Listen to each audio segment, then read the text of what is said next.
Día 14. Historia de un alma. Capítulo 6. Estaremos compartiendo los temas El Coliseo y las Catacumbas, audiencia con León XIII. El Liceo y las Catacumbas.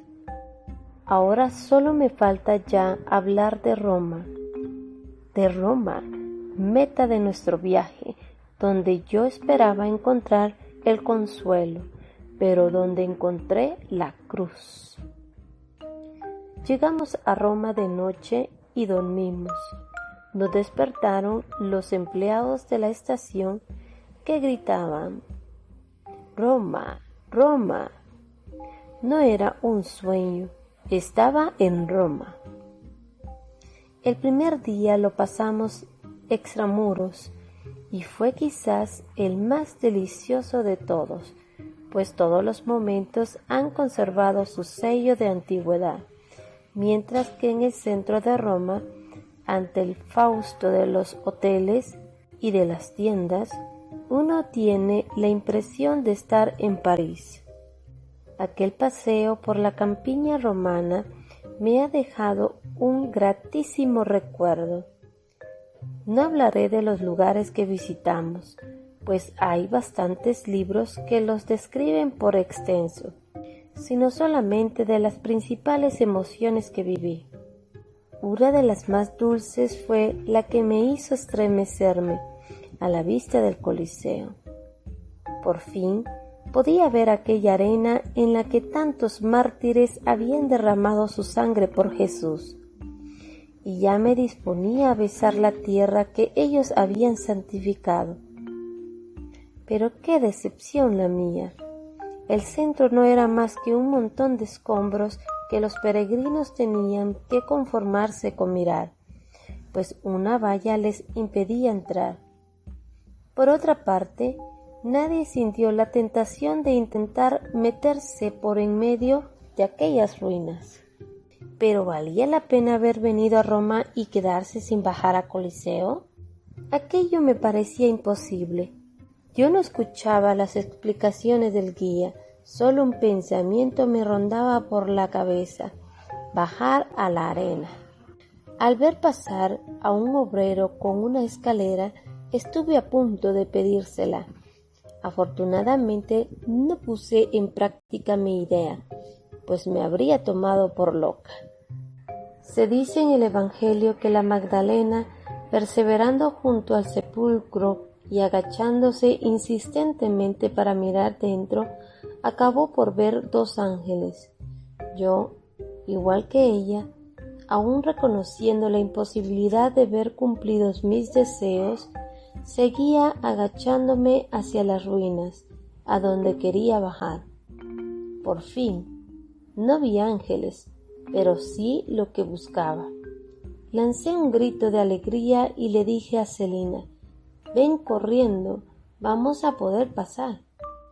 Inmediatamente sorteamos la valla hasta la que en aquel sitio llegaban los escombros y comenzamos a escalar las ruinas que se hundían bajo nuestros pies. Papá nos miraba, completamente asombrado de nuestra audacia, y no tardó en indicarnos que volviéramos, pero las dos fugitivas ya no oían nada. Lo mismo que los guerreros sienten aumentar su valor en medio del peligro, así nuestra alegría iba en aumento en proporción al trabajo que nos costaba alcanzar el objeto de nuestros deseos. Celina, más previsora que yo, había escuchado al guía, y acordándose de que éste acababa de señalar un pequeño adoquín marcado con una cruz como el lugar en el que combatían los mártires, se puso a buscarlo. No tardó en encontrarlo, y, arrodillándonos sobre aquella tierra sagrada, nuestras almas se fundieron en una misma oración. Al posar mis labios sobre el polvo purpurado por la sangre de los primeros cristianos, me latía fuertemente el corazón. Pedí la gracia de morir también mártir por Jesús, y sentí en el fondo del corazón que mi oración había sido escuchada. Todo esto sucedió en muy poco tiempo, y después de coger algunas piedras, volvimos hacia los muros en ruinas para volver a comenzar nuestra arriesgada empresa. Papá, al vernos tan contentas, no tuvo valor para reñirnos, y me di cuenta de que estaba orgulloso de nuestra valentía. Dios nos protegió visiblemente, pues los peregrinos no se dieron cuenta de nuestra empresa por estar algo más lejos que nosotros, ocupados sin duda en contemplar las magníficas arcadas de las que el guía estaba resaltando, las pequeñas cornisas y los cupidos colocados sobre ellas. Y así, ni él ni los señores abates se enteraron de la alegría que embargaba nuestros corazones. También las catacumbas me dejaron una gratísima impresión. Son tal como me las había imaginado leyendo su descripción en la vida de los mártires. La atmósfera que allí se respira está tan llena de fragancia que, después de pasar en ellas buena parte de la tarde, me daba la impresión de haber estado tan solo unos instantes. Teníamos que llevarnos algún recuerdo de las catacumbas, así que, dejando que se alejase un poco la procesión, Celina y Teresa se deslizaron las dos juntas hasta el fondo del antiguo sepulcro de Santa Cecilia y cogieron un poco de la tierra santificada por su presencia. Antes del viaje a Roma, yo no tenía especial devoción a esta santa, pero al visitar su casa, convertida en iglesia, y el lugar de su martirio, al saber que había sido proclamada reina de la armonía, no por su hermosa voz ni por su talento musical, sino en memoria del canto virginal que hizo oír a su esposo celestial escondido en el fondo de su corazón. Sentí por ella algo más que devoción, una auténtica ternura de amiga. Se convirtió en mi santa predilecta, en mi confidente íntima. Todo en ella me fascinaba, sobre todo su abandono y su confianza sin límites, que la hicieron capaz de virginizar a unas almas que nunca habían deseado más alegría que las de la vida presente. Santa Cecilia se parece a la esposa del Cantar de los Cantares. Veo en ella un coro en medio de un campo de batalla. Su vida no fue más que un canto melodioso, aún en medio de las mayores pruebas, y no me extraña, pues el Santo Evangelio reposaba sobre su corazón y en su corazón reposaba el esposo de las vírgenes. También la visita a la iglesia de Santa Inés fue para mí muy dulce. Allí iba a visitar en su casa a una amiga de la infancia. Le hablé largamente de la que tan dignamente lleva su nombre, e hice todo lo posible por conseguir una reliquia de la angelical patrona de mi madre querida para traérsela. Pero no pudimos conseguir más que una piedrecita roja que se desprendió de un rico mosaico cuyo origen se remonta a los tiempos de Santa Inés y que ella debió de mirar muchas veces. ¿No resulta encantadora la amabilidad de la santa al regalarnos ella misma lo que buscábamos y que nos estaba prohibido tomar? Siempre me ha parecido aquello una delicadeza y una prueba de amor con que la dulce Santa Inés mira y protege a mi madre querida. Audiencia con León XIII. 6 días pasaron visitando las principales maravillas de Roma, y el 7º vi la mayor de todas, León XIII. Deseaba que llegase aquel día, y al mismo tiempo lo temía. De él dependía mi vocación, pues la respuesta que debía recibir de Monseñor no había llegado, y había sabido, madre querida, por una carta tuya, que ya no estaba muy bien dispuesto a mi favor. Así que mi única tabla de salvación era el permiso del Santo Padre. Pero para obtenerlo, había que pedirlo. Tenía que atreverme a hablar al Papa delante de todo el mundo. Y simplemente el pensarlo me hacía temblar. Solo Dios sabe, y mi querida Celina, lo que sufrí antes de la audiencia. Nunca olvidaré cómo me acompañó ella en todas mis pruebas. Parecía como si mi vocación fuese la suya. Los sacerdotes de la peregrinación se dieron cuenta de cómo nos queríamos. Una noche estábamos en una reunión tan numerosa que faltaban sillas.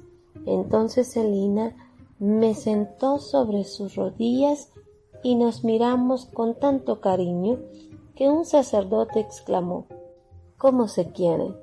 Esas dos hermanas serán siempre inseparables». Sí, nos queríamos, pero nuestro cariño era tan puro y tan fuerte que el pensamiento de la separación no nos inquietaba, pues sabíamos que nada en el mundo, ni siquiera el océano, podría alejarnos una de otra. Celina veía tranquila cómo mi barquilla se iba acercando a la ribera del Carmelo y se resignaba a quedarse en el mar tempestuoso del mundo todo el tiempo que Dios quisiera, segura de que un día también ella llegaría a la ribera objeto de nuestros deseos. El domingo 20 de noviembre, vestida según la etiqueta del Vaticano, es decir, de negro y con mantilla de encaje por tocado, y adornadas con una gran medalla de León XIII que colgaba de una cinta azul y blanca, hicimos nuestra entrada en el Vaticano, en la capilla del Sumo Pontífice.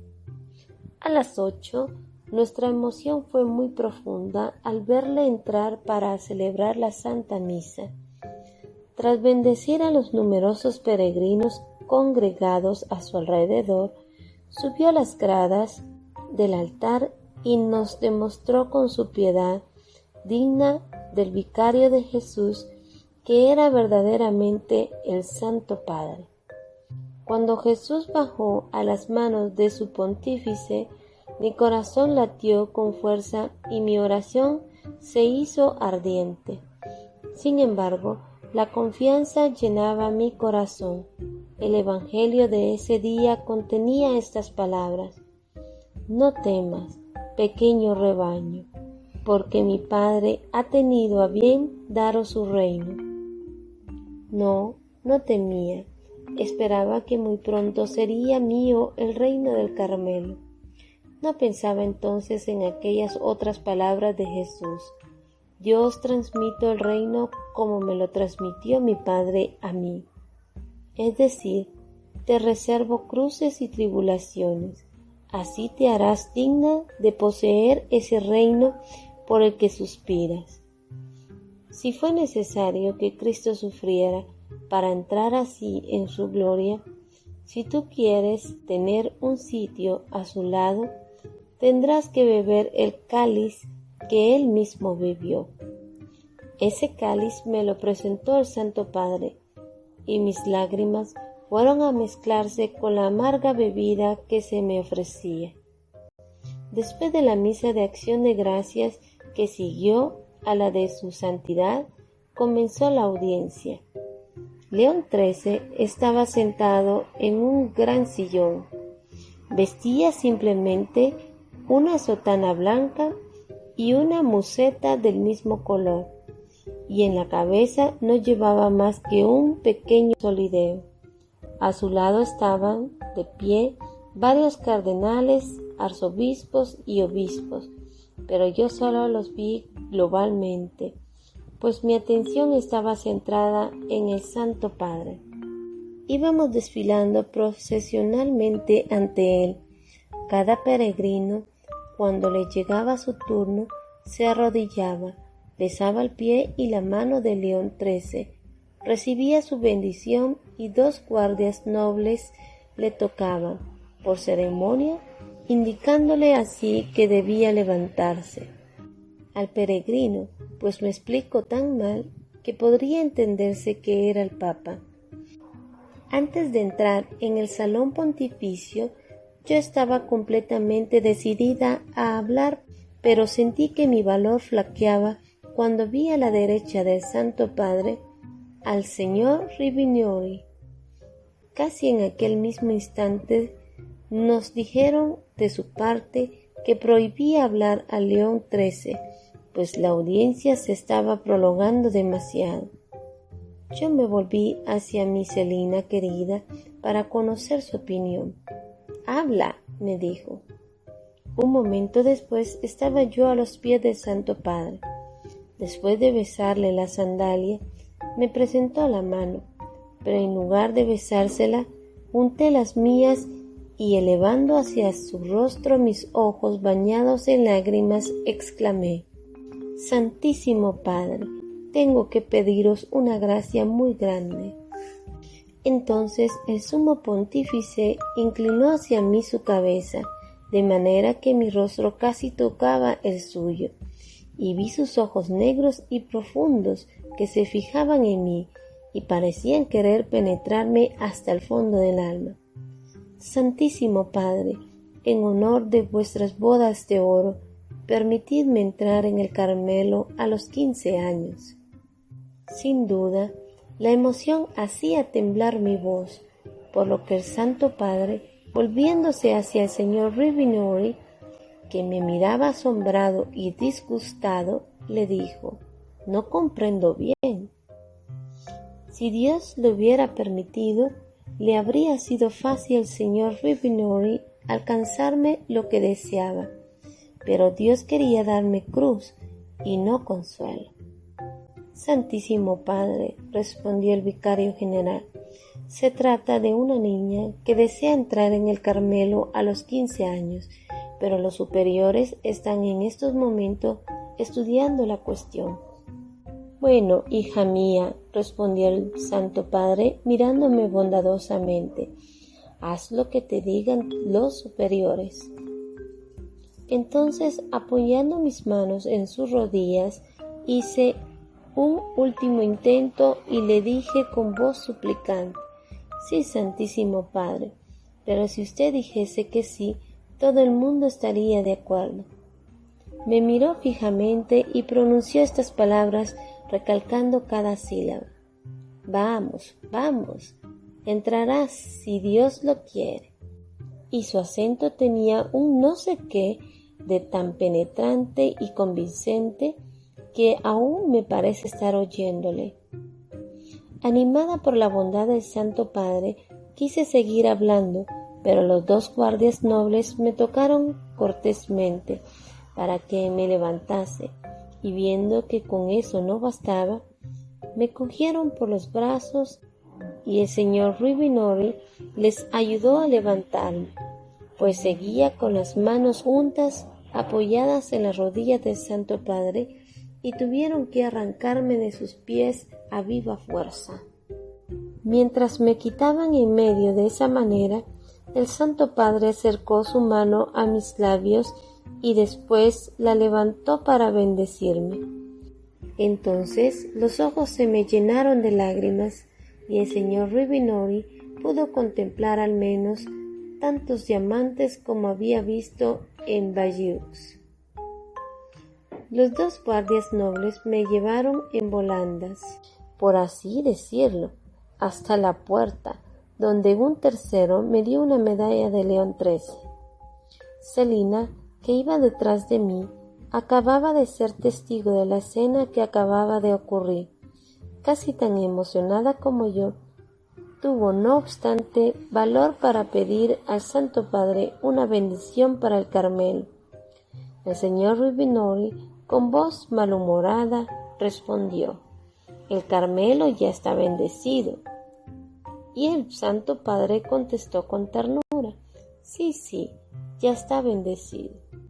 Papá se había acercado a los pies de León XIII antes que nosotras, con los caballeros. El señor Ravenori había estado con él encantador, presentándolo como el padre de 2 carmelitas.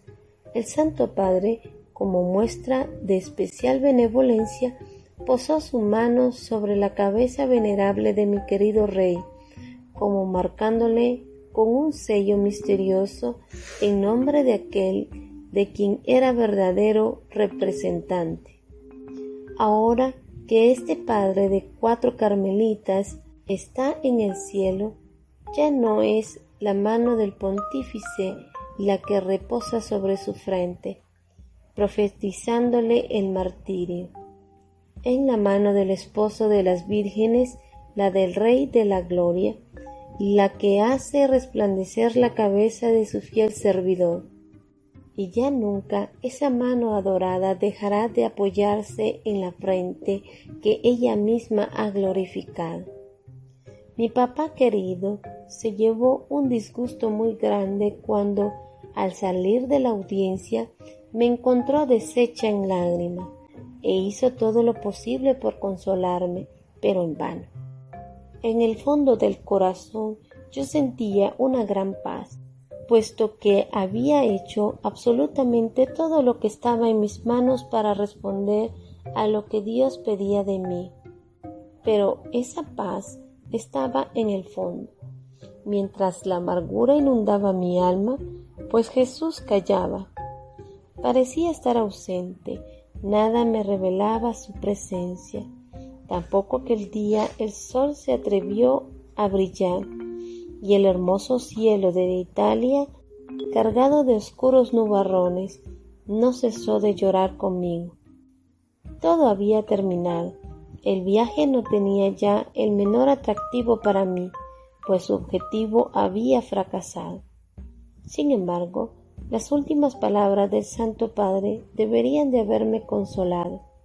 ¿No eran en realidad una verdadera profecía?